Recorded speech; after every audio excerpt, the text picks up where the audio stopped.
여러분들 사람이 무너질 때가 있습니다. 급속도로 무너질 때도 있고요. 점점점 어느 순간에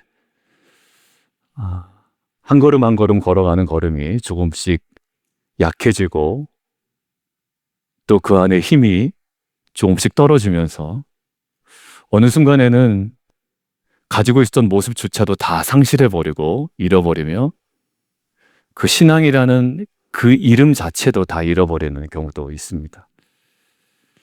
근데 여러분들 큰 이유 때문에가 아니라 사실 별것 아닌 말 한마디 그리고 작은 흔들림 하나에 사실 우리가 모든 것들이 주저앉기 시작할 때가 있습니다. 여러분들 모든 것들이 무너질 때 어떤 외부적인 상황이 크다라기보다요. 사실 우리의 상황을 잘 보면 기준이 흔들리면 우리가 흔들린 기준 때문에 내부적으로 무너질 때가 너무나도 많습니다. 그렇기 때문에 같은 상황이에요. 경제 어렵고 다 어렵습니다. 그런데 어떤 사람은 버티는가 반면 어떤 사람은 무너집니다. 여러분 하나님의 말씀이 우리에게 마냥 즐겁지만은 않아요. 때로는 굉장히 예리하게 또 가슴을, 우리의 심령을, 우리의 중심을, 우리의 죄성을 지적할 때가 있습니다. 그런데요, 기준이 하나님께 있으면 우리가 그 말씀 앞에 회개라는 것을 하거든요. 근데 우리의 기준이 여전히 내 중심적으로 있다면 그 나를 찌르는 말씀 앞에 우리는 분노합니다. 그리고 짜증낸다라는 거예요. 여러분들 뭐냐면요, 다른 말씀이 온 것이 아니라 딱 하나입니다. 그의 삶의 중심에 기준이 어디 있었냐 나에 따라 반응이 달라지게 되고요. 그리고 무엇을 붙들고 있었느냐에 따라서 우리의 삶이 세워지기도 하고 무너지기도 합니다. 같은 말인데도요. 자녀들 키워보면 아시겠죠? 누구는 혼내면 더 잘하는 아이가 있고요. 누구는 혼내면 혼낼수록 계속 무너지는 아이가 있습니다. 성격에 따라 다르기도 하지만 사실 삶의 기준이 어디 있느냐라는 것에 굉장히 중요한 부분이 있는 것 같습니다. 여러분들 오늘 질문 하나로 말씀을 시작하려고 하는데요. 우리는 하나님의 자녀로 부름받은 공동체입니다. 그리고 빛과 소금 교회는 이제 센터빌 지역으로 갑니다. 그리고 새벽에 제가 계속 말씀을 나눴는데 걱정이 많습니다. 이제는 다 결정되고 나니까 하나님께서 주시는 이제 선한 두려운 마음들이 하나하나 생기기 시작합니다. 그럼 이렇게 하나님으로부터 부름받은 이제 새로운 센터빌 지역으로 가는 저희 공동체는 과연 무엇으로 유지되고 또 무엇 때문에 무너지지 않을 수 있는지 오늘 이사야서 54장의 말씀을 통해서 우리가 좀 살펴보려고 합니다. 그래서 이 빛과 소금 교회가 이제 2월부터 센터빌 지역으로 옮겨가서 이제 예배와 사역을 감당하게 될 텐데 우리 공동체가 또 저 여러분의 삶이 어디 위에 서야 하는 공동체인지 함께 확인하고 또 오늘 예배 시간 짧지만 함께 세워져가는 귀한 시간 되기를 주님의 이름으로 축원드립니다. 자, 첫 번째 우리 공동체는 어떤 공동체인가 함께 좀 읽도록 하겠습니다. 자, 시작. 그런데 이사야 54장은 메인 포커스가 어디 있다고 그랬죠? 회복에 관한 내용이라고 했습니다. 회복이에요. 자, 그런데 역설적이게도 이사야서 54장은요. 이스라엘이 회복할 만한 모습이 갖춰졌을 때 하나님께서 주신 말씀은 아니라는 겁니다. 여전히 그들은 흔들렸고요. 여전히 그들은 무너지고 있었고요. 여전히 그들 안에 부끄러운 모습들이 여전히 존재하는 상황입니다. 그런데 하나님께서 오늘 이사야서 54장에 뭐라고 말씀하시냐면 너희가 제대로 하지 않으면 내가 붙들지 않을 거야. 이런 논점이 아닙니다. 이사야서 54장 9절은요. 이렇게 얘기하고 있습니다. 같이 한번 읽겠습니다. 시작.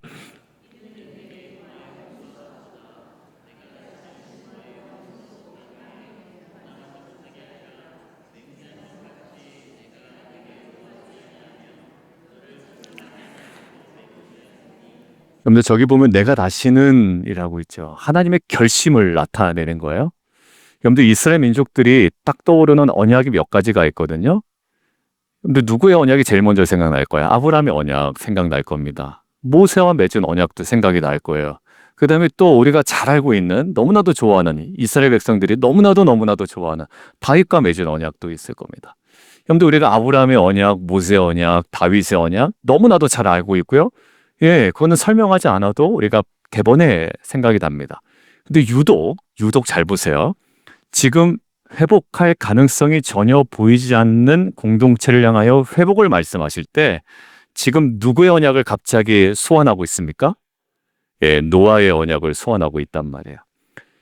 다시는 홍수로 땅을 멸하지 않겠다라는 노아의 언약을 아브라함의 언약도 아니고 다윗의 언약도 아니고 모세의 언약도 아니고 이 노아의 언약을 꺼내고 있습니다. 여러분들 노아의 언약은 아주 분명한 신학적 특징이 있습니다. 어떤 특징이 있냐면 사람의 성실함이나 사람의 탁월함에 근거하지 아니하고 하나님의 일방적인 결심에 근거하여 유지되는 언약이 노아의 언약입니다. 실제로 홍수가 다 마무리되고 난 다음에 사람들이 굉장히 거룩하게 변했나요? 그렇지 않습니다. 여전히 그들은 죄인이었고요. 여전히 그들은 실수했고 여전히 그들은 하나님의 뜻과는 계속 멀어져 가는 인간이었거든요. 그럼에도 불구하고 이 노아의 언약의 특징은 뭐냐면 실제로 그들이 변하지 않았음에도 불구하고 변할 가능성이 없음에도 불구하고 하나님께서 먼저 스스로 맹세하신 약속이었다라는 거예요. 그래서 하나님께서 10절에 이렇게 확증하십니다. 어느 정도까지 확증하시냐면 함께 읽겠습니다. 시작.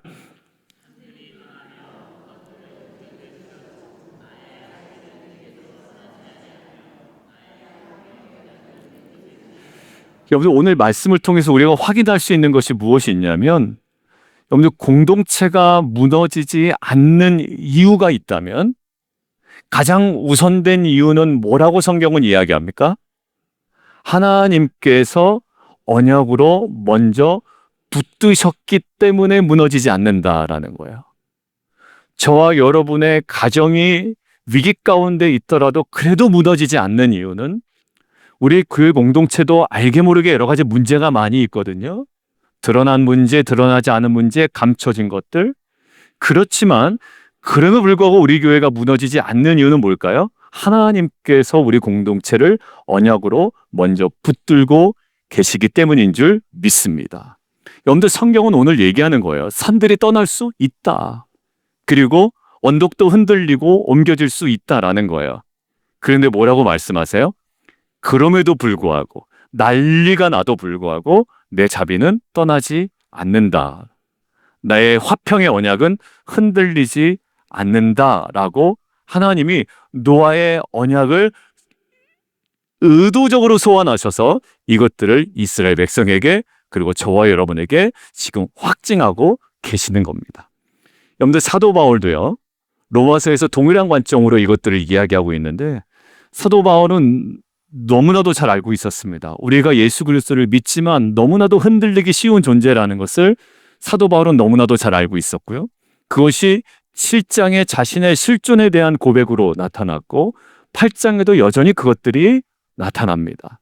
그런데 그 흔들리고 있는 공동체와 흔들리고 있는 성도들을 향해서 사도 바울이 무엇을 제일 먼저 강조하는 줄 아세요? 너 정신 똑바로 차려라 이 얘기가 아니라 이 말씀으로 종교를 맺고 이 말씀으로 이끌어갑니다. 같이 한번 읽죠. 시작.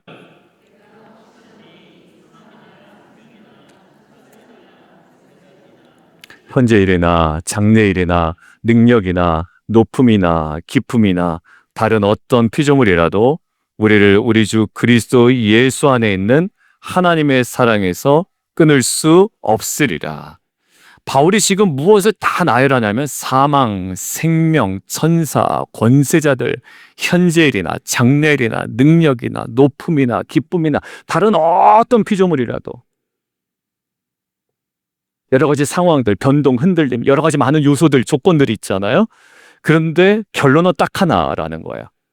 뭐예요? 끊을 수 없다라는 거예요. 뭘 잘해라 말라 이것도 없습니다. 끊을 수 없다. 난리 나도 그 사랑에서 끊을 수 없다. 심지어 무엇마저도 죽음마저도. 네가 죽어도 결국 그 사랑에서 끊을 수가 없다라는 거예요. 하나 더요. 요한복음 뭐라고 얘기한 줄 아세요? 이 강력한 노아의 언약과 같은 성향의 이 메시지가 성경에 곳곳에 있단 말이에요. 우리와 상관없이 같이 한번 읽습니다. 자, 시작. 그들을 내 손에서 빼앗을 자가 없느니라. 아무도 아버지의 손에서 빼앗을 수 없느니라. 여러분들 오늘 본문하고 똑같은 내용이죠. 산이 떠나갈 수는 있어요. 언덕이 막 옮겨질 수 있습니다. 그러나 내가 너를 붙들고 있기 때문에 흔들리지 않고 끊어지지 않는다라는 거예요. 여러분들 빛과 소금 교회가 2026년에 장막터를 넓히는 공동체로 나아가는데요. 저는 그 어떠한 것보다 이 시즌에 저와 여러분 안에 있는 이 불안의 언어를 끊는 것이 매우 중요하다라는 생각이 들었습니다. 해낼 수 있을까? 반경 1마일, 2마일, 3마일, 가까워 방문? 감당할까? 흔들리면 어떡하지? 여러 가지 마음이 많이 듭니다. 다양한 현실적인 질문들이 우리에게 계속 쏟아지고 있습니다. 그런데 저는 오늘 본문을 통해서 성령 하나님께서 우리에게 말씀하고 계시다고 저는 믿습니다. 뭐라고요? 내 화평의 언약은 흔들리지 않는다. 그 언약으로 내가 너를 붙들고 있다라는 거예요. 여러분들 장막터의 확장도, 그 장막터의 형성도, 그 세워짐도 이 언약으로 붙드시는 하나님의 놀라운 그 그립감, 우리의 흩어짐과 흔들림이 아니라 하나님의 그 붙드심, 이 기초 위에서만 가능한 줄 믿습니다. 여러분들 우리가 오늘 1월 셋째 주입니다. 우리가 흔들림이 아닌 붙들림을 먼저 믿고 나아가는 공동체 되기를 주님의 이름으로 축원합니다. 목사님 재정적으로 흔들리고 관계로 흔들리고 내가 말 잘못한 것 때문에 관계가 지금 막 흔들리는 경우도 있어요. 그 말 하지 말걸. 그래가지고 막 흔들리는 관계들 속에 더 힘들어하는 분들이 또 있단 말이에요, 최근에. 여러분들 그렇지만 흔들릴 수 있어요. 그렇지만 우리가 흔들림 대신에 하나님의 강력한 붙드심을 강력한 붙드심을 믿고 우리가 신뢰하며 나아가는 저 여러분 되기를 주님의 이름으로 축원합니다. 그래서 빛과 소금 교회가 앞으로 센터빌 지역으로 가서도요, 우리 스스로 내가 붙드는 교회가 아니라 하나님이 붙드시는 교회로 더 깊이, 더 풍성하게, 더 아름답고 온전하게 세워져 가는 공동체 되기를 주님의 이름으로 축원드립니다. 자, 그러면 하나님이 우리를 언약으로 붙드신다는 것이 분명해지면 이제 질문이 좀 바뀌게 됩니다. 그 다음은 뭐냐라는 거예요. 오늘 메시지 어떻게 보면 핵심이기도 하고 일부 때 우리 교사분들에게 엄청 강조했던 대지이기도 합니다. 그리고 우리가 센터빌 지역으로 가는 데 있어서의 어찌 보면 우리가 놓치지 말아야 될 가장 중요한 부분이기도 해요. 왜냐하면 거기 젊은 가정들이 많거든요. 한인들이 많거든요. 그냥 우리 교회 좋다라고 될 문제가 아니에요. 우리 교회가 완전히 뿌리를 내리고 세워야 되는 이 부분입니다. 같이 한번 읽겠습니다. 시작. 예, 내일 교사 수련회가 있습니다. 이 부분에 가지고 더 심층적으로 나눌 겁니다. 그래서 센터빌 지역으로 가면 그냥 우리 교회가 좋아요, 넓어요, 더 넓어졌어요가 아니고 우리 찬양 예배 분위기 좋아요 이것도 아니고요. 이 자녀 세대를 우리가 어떻게 사명감을 가지고 책임지는지를 분명히 보여줄 수 있어야 됩니다. 그래서 오면 교사들을 보면 뭔가 다르고 또 교사들이 뭔가 아이들 향하여 계속적으로 기도하고 섬겨나가고 여기는 분명히 복음으로 살아있고 아이들을 복음으로 양육하는 교회구나라는 것들을 이 지역사회에 분명히 알려줘야 됩니다. 단순히 그냥 홍보하는 차원이 아니라요, 그런 성향과 그런 체질과 그런 원리와 그런 기본기를 가지고 정말 사명다하는 교회가 되기를 원합니다. 한번 말씀 나눠볼게요. 여러분들 11절 이렇게 얘기합니다. 뭐라고 그 공동체 분위기를 인식하고 있는지 같이 한번 읽죠. 시작.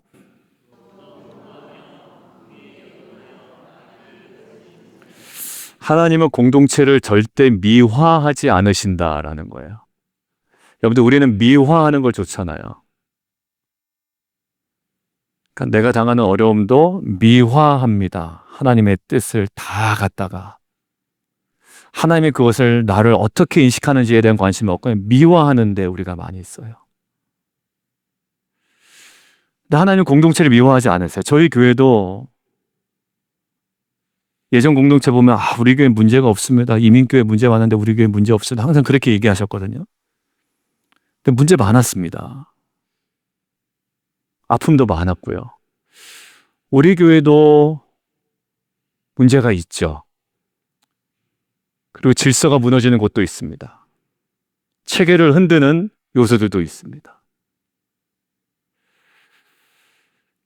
하나님께서 공동체를 미워하지 않으신다라는 거예요. 지금 어떤 공동체냐면 잘하고 있다, 괜찮아 보인다 이렇지 않고요.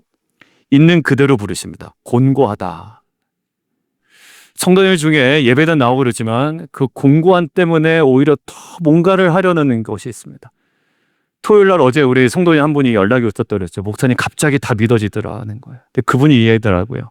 어제 이제 이후에 연락을 주고받는데 사랑받으려고 달려가지 말고 사랑받은 자로 달려가라는 그것과 여러 가지를 묵상하다가 갑자기 믿어지셨다라는 거예요.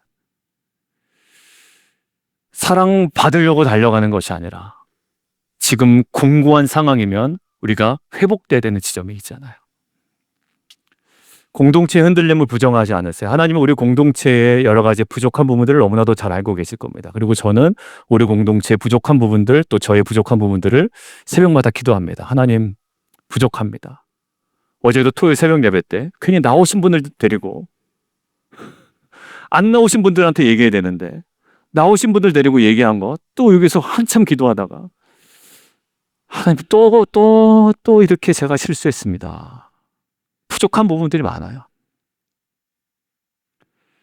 여러분들 근데 하나님이 이어서 하시는 말씀이 뭐냐면 거기 가운데 왜 그랬냐?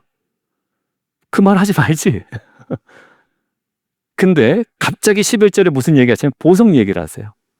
이제 그럼에도 불구하고 반짝반짝 빛나게 하시는구나. 11절에 보석 얘기가 나오거든요.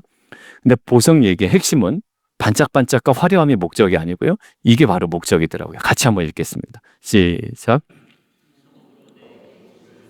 맞아요. 보석의 반짝거림 얘기하고 싶은 게 아니라 화려함에 대한 이야기가 아니라 파운데이션에 관한 이야기입니다. 하나님께서 이제 센트빌 지역으로 갈 때 우리 성도님들이 이제 통하다 보면 이렇게 얘기하세요. 목사님 잘 될 겁니다. 우리 교회.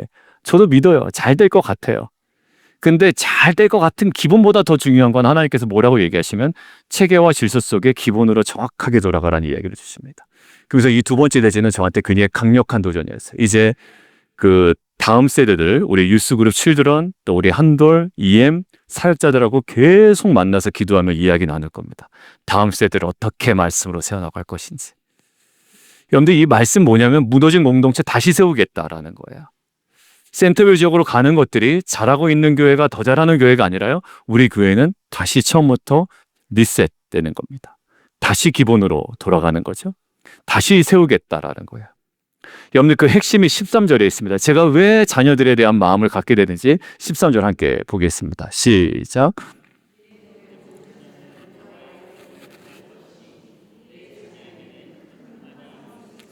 공동체가 다시 서는 결정적인 지점을 어디로 보고 있냐면 그냥 화려한 분위기, 느낌 좋은 예배 분위기가 아니라요. 다음 세대가 주의 교훈으로 세워지는 것에 있다라는 거예요. 저는 센터빌 지역에 젊은 가정들이 많은 거 알고 있습니다. 한인들이 많다는 것도 알고 있습니다. 자녀가 핵심입니다. 여러분들 왜냐하면요. 공동체는 지금 모인 사람으로만 계속 유지되는 공동체 아니에요. 여기 계신 분들의 대부분이요. 40년, 50년 되면 다 천국 가 계실 겁니다. 저 포함해서요. 여러분들 그럼 다음 세대가 어떤 사람으로 만들어지느냐가 이 공동체의 미래가 되는 것이고 지금 현재의 존재 가치를 우리 스스로 증명해 나가는 과정이 될 겁니다.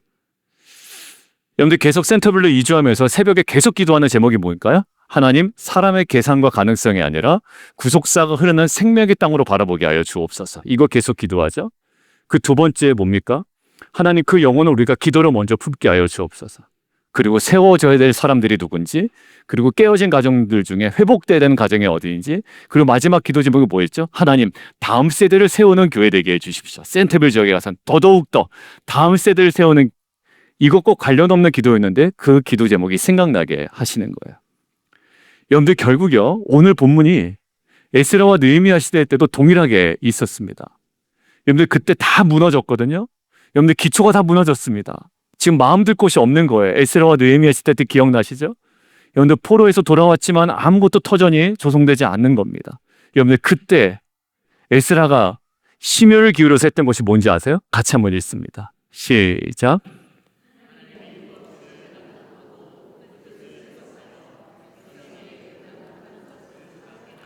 그러니까 어떻게 된대요? 다음에 12절 읽겠습니다. 시작.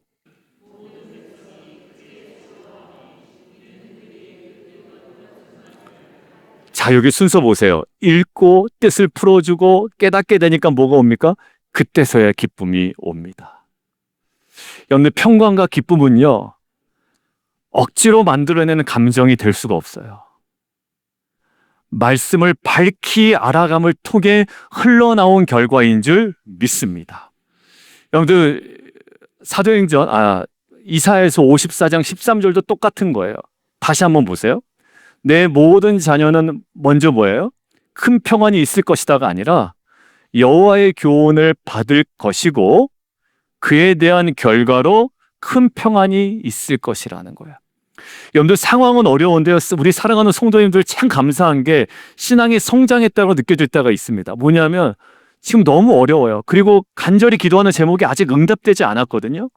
근데 말씀을 밝히 알아감을 통해 어떻게 돼요? 마음의 상황을 뛰어넘는 평안이 회복되는 것들을 고백하고 경험하는 나눔들이 큐티 나눔방에서 있다는 얘기예요.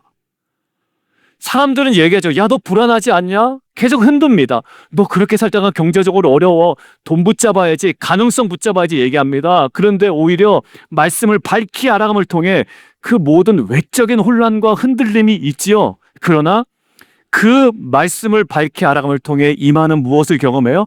평안함을 경험하게 된다라는 거예요. 여러분, 그래서 신명기에 약속의 땅으로 들어가잖아요. 이제 광야 생활 다 끝내놓고 그럼 약속의 땅으로 들어가는 정말 그 중요한 시점에 신명기 6장에서는 무엇을 그렇게 강조할까요? 이거예요. 같이 한번 읽습니다. 시작.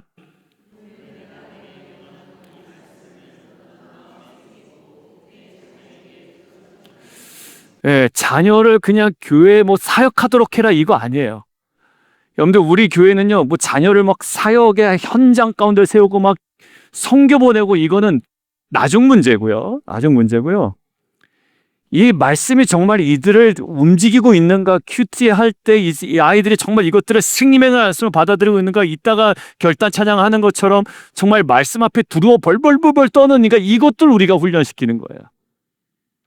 결국 공동체를 세우는 핵심을 무엇으로 보냐면 자녀에게 부지런히 말씀을 가르치는 구조로 보고 계시다라는 거예요. 그러니까 센트빌 지역으로 가면 저는 교육부서에 더 올인을 할 겁니다. 물론 여러분들 잘 섬길 건데 교육부서를 그냥 맡기지만은 않을 거예요. 제가 무엇을 가르치고 있는지, 어떤 성격보 과정을 하고 있는지, 제대로는 하고 있는지, 아이들의 반응은 어떤지, 이것들을 면밀히 볼 겁니다. 근데 여러분들은 자녀들의 반응을 여과 없이 저한테 알려주세요. 사역자를 혼내든지 아니면 사역자를 더 훈련시키든지 해서 우리 아이들이 정말 이 말씀을 훈련받고 말씀 앞에 벌벌 떨고 이 말씀으로 인도받고 이제 비전을 찾아가 하나님 나라를 위하여 헌신할 수 있는 자녀로 세워질 수 있도록 이제 우리는 이 교회를 다시 세워나갈 겁니다. 여느 빛과 소금 교회가 장막터를 넓히는 공동체로 가려면 공간만 넓혀서 안 돼요. 무엇을 세워야 되면 사람 세워야 됩니다. 우리 안수 집사님들이 저한테 항상 얘기했던 거 있습니다. 목사님, 사람 세워야 됩니다. 사람 세워야 됩니다. 리더 세워야 됩니다. 계속 얘기했었어요. 그래서 이번 상반기에 기존의 텐트지기 분들 다 모아서 12주 텐트지기 훈련학교 커리큘럼 다 마무리됐습니다. 그래서 12주 동안 이제 진행을 할 겁니다. 그리고 제가 하반기 동안에는 정말로 제가 마음 두고 기도하는 분들 중에 이제 또 텐트 지기분의 또 추천이나 이런 것들을 두고 추천했다고 다 하는 건 아니고 우리 정말 기도하는 중에 하반기에 또 한 번 12주 과정을 하려고 합니다. 그리고 내년부터는 1년에 한 번씩 하려고 합니다. 단 한 가지예요. 말씀으로 세워서 이 텐트라는 모임이 어떤 것인지 정말 기도의 능력을 경험하고 이제 하나의 작은 교회로서 이 지역사회 센터빌 지역에 어느 곳에든지 보냄받아 주님의 교회를 세워나가고 다음 세대를 살리는 교회로 세움받기를 원하는 거죠.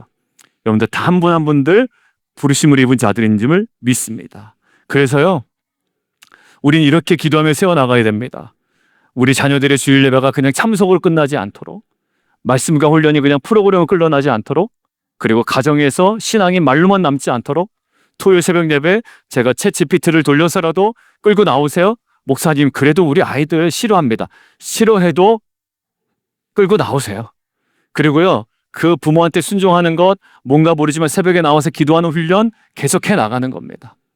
해 나가세요. 그래서 우리 다음 세대가요, 세상의 소리보다 주님의 교훈에 더 익숙한 세대로 세워지기를 원합니다. 이것이 우리 교회 공동체에 세워지는 하나의 중요한 부분이 되어야 될 거예요.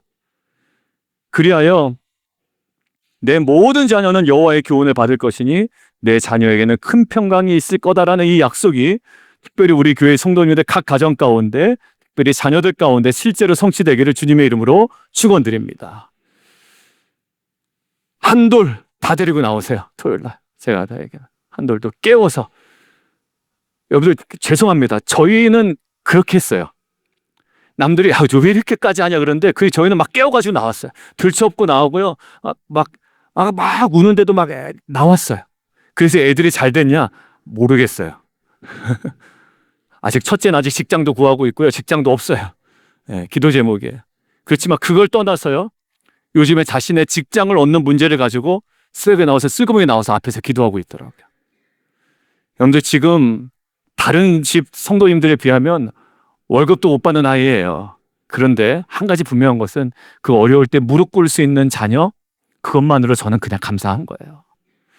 여러분들 토요일에 깨워가지고 나오세요. 주중에는 괜찮지만 네, 그래서 깨워가지고 나오세요. 세 번째, 우리를 어디까지 데려가시는가, 이 공동체를. 세 번째, 함께 읽겠습니다. 시작. 예, 오늘 본문 14절은요, 공동체 최종 상태를 이야기합니다. 함께 읽겠습니다. 자, 시작.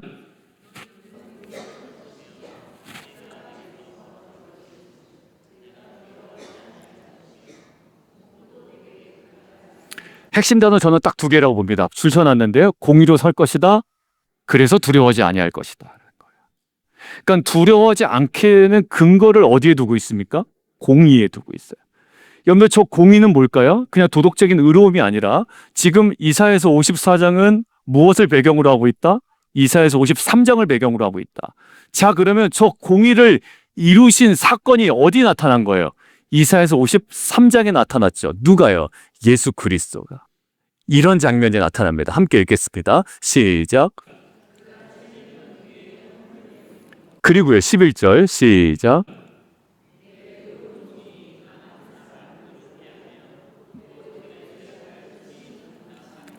메시아의 고난과 죽음을 통해서 죄인들이 공의로 서게 된 겁니다.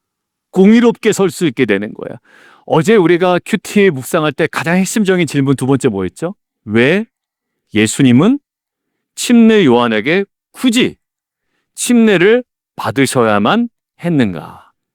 아주 중요한 신학적 질문이었고, 우리는 묵상함을 통해 우리에게 도전되는 하나의 중요한 메시지, 적용거리를 찾았습니다. 똑같이 연결되는 거예요.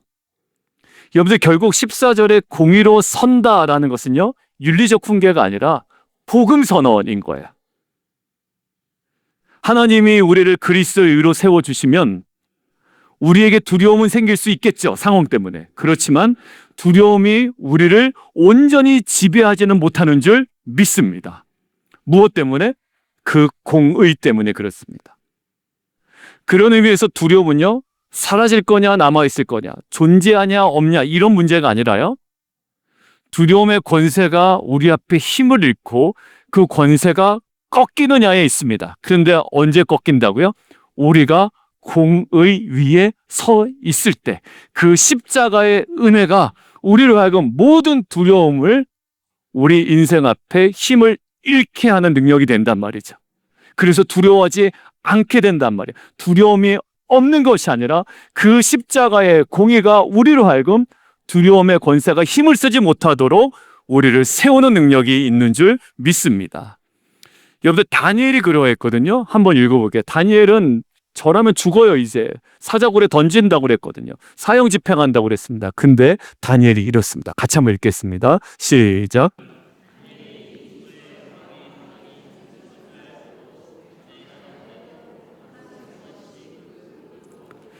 여러분들, 조선은 더 강해졌습니다. 기도하면 사형이에요. 더 위험해진 거잖아요. 근데 다니엘은 무너지지 않습니다. 왜 그럴까요? 두려움이 없어서가 아닙니다. 두려웠을 거예요. 지금 상황이 어떻게 돌아가는지를 몰라서가 아닙니다. 너무나도 잘 알고 있습니다. 자신이 하나님께 기도하는 것이 발각이 되면 사자굴에 던져진다라는 조서가 지금 발휘되고 있다는 것을 알고 있습니다. 이펙티브한 거예요. 그런데 다니엘은 지금 어디에 서 있는 사람인지가 명확했던 사람입니다. 하나님의 공의 앞에 서 있었고요. 하나님 앞에 서 있었습니다. 왕의 법이 아니라 하나님 법 앞에 서 있었던 사람이에요. 그에게 두려움이 조금은 왔을지 모르겠습니다. 그러나 그 두려움이 다니엘의 인생의 주인이 되지는 못했다라는 거예요. 그 두려움이 다니엘을 꺾는 힘은 되지 못했다라는 거예요. 그 두려움마저도 다니엘 앞에서는 힘을 잃고 권세를 잃어버리게 되었다라는 겁니다. 왜요? 그는 왕 앞에가 아니라 하나님의 법 앞에 서 있었기 때문인 줄 믿습니다. 여러분들 난리 난다고 하면 세상 사람들이 흔들면 너 큰일 났다라고 얘기하면 우리는 벌벌 떱니다. 근데 두렵지요? 그러나 두려움이 우리 안에 힘을 잃습니다. 왜냐하면 하나님께서 우리에게 주신 약속의 말씀과 하나님께서 우리에게 허락하신 예수 그리스도 통한 영원한 생명이라는 보장이 있기 때문에 그 모든 두려움이 우리 앞에 점점 힘을 잃어가는 줄 믿습니다. 그래서 성경은 이야기하죠. 사망아, 네가 지금 어디 있느냐? 그 모든 것들이 어떻게 돼요? 우리 안에 아무리 사망이 역사하더라도 더 나타난 것은 예수 그리스도의 부활이요 생명인 줄 믿습니다. 여러분들 결국 시편에서도 동일하게 얘기하는데요. 시편도 상황이 너무 어려운 거예요. 그런데 시편의 저자는요. 상황이 변경되었다라고 이야기하는 것이 아니라 이렇게 담담하게 이야기를 합니다. 같이 한번 읽겠습니다. 시작.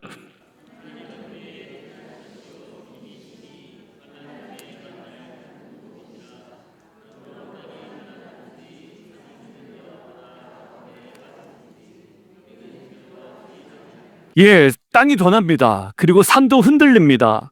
근데 결론이 뭡니까? 예, 두려워하지 않는다라는 거예요. 두려워하지 않는다.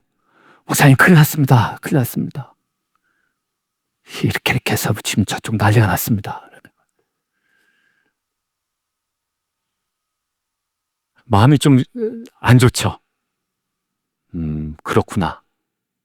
그런데 끌어안고 이제 새벽에 나와서 기도합니다. 내 마음에 주시는 것은 어떻게? 예, 두려움은 없습니다. 그러니까 제 안에 약간의 좀 가지고 있는 성향이 있는데요.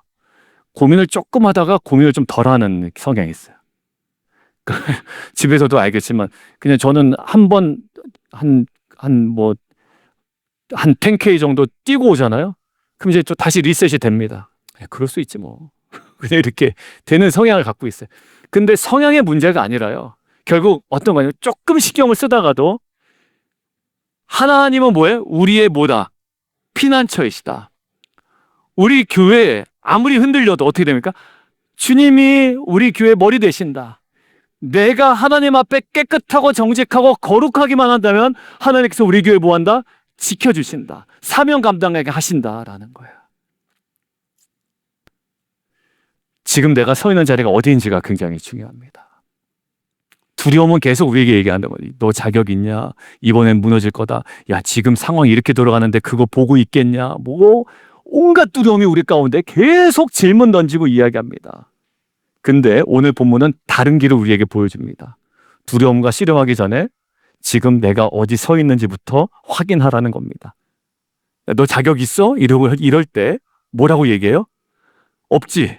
근데 십자가 위에 서 있는 거예요. 네가 무슨 기록이 있냐? 없어요? 그러면 그리스도의 의 위에 우리가 서 있는 겁니다.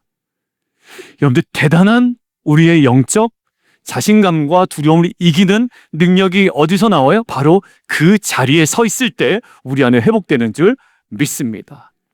억지로 끌어올려서 생기는 스스로 내뱉는 능력이 아니라 예수 그리스도의 십자가 은혜로 우리에게 주어진 그 공의로운 자리, 우리에게 주어진 하나님의 그 피난처 되신 그 자리, 우리가 온전히 설 때에 두려움은 우리 가운데 계속 다가올 수 있어도 결국 힘을 잃고 저와 여러분을 통치하지는 못하게 되는 줄 믿습니다.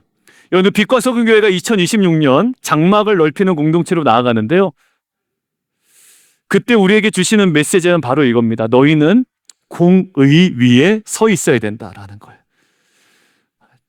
교만함 위에 서 있지도 말고 엉뚱한 자신감 위에 서 있지 말고 하나님의 공의 위에 서 있어요. 예수 그리스도의 십자가 위에 서 있는 거예요. 야, 너 왜 이렇게 해? 왜 이렇게 심령이 가난한처럼 살아? 왜 의를 위하여 핍박을 받아? 그렇지만 그것이 팔복의 삶이고 우리 삶의 기준이고 주님께서 우리에게 보여주신 십자가의 아주 중요한 삶의 근간이기 때문에 그 위에 서 있을 때 우리는 그 모든 것들을 이기고도 남을 만한 주님의 귀한 일꾼과 백성으로서 주님께서 날마다 세워가실 줄 믿습니다. 결론이에요. 센터빌에서의 예배와 사역을 준비합니다. 제 마음이 조금씩 하나하나 준비되어집니다. 여러분들도 아마 그러실 거예요. 산들이 떠날 수도 있습니다. 그리고 언덕들이 옮겨질 수도 있습니다. 예상치 못한 상황을 경험할 수도 있습니다. 그러나 분명한 건 하나님의 자비는 떠나지 아니하고 화평의 언약은 흔들리지 않는 공동체로 날마다 세움받을 줄 믿습니다.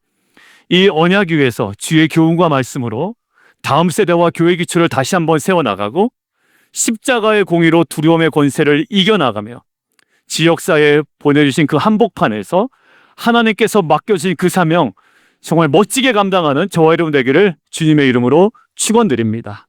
우리 다 함께 일어나시도록 하겠습니다.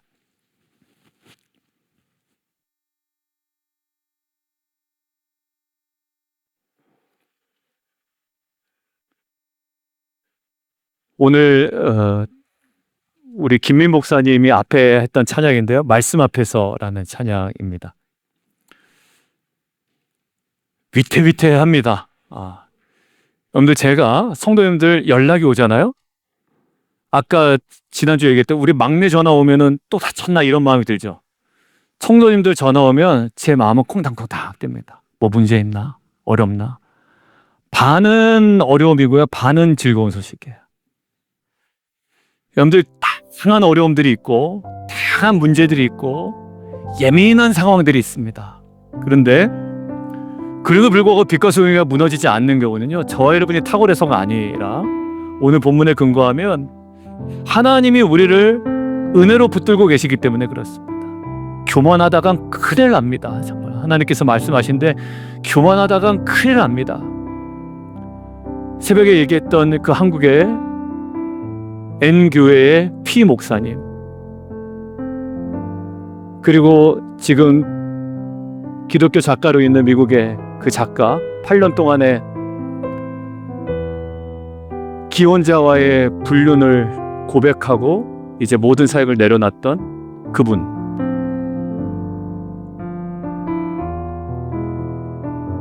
연약해요. 사실 저는 그런 분들 대단한 분들인 줄 알았다고요. 근데 지금 우리가 이렇게 있는 것 자체가 하나님께서 우리를 붙들고 계시다라는 증거인 줄 믿습니다.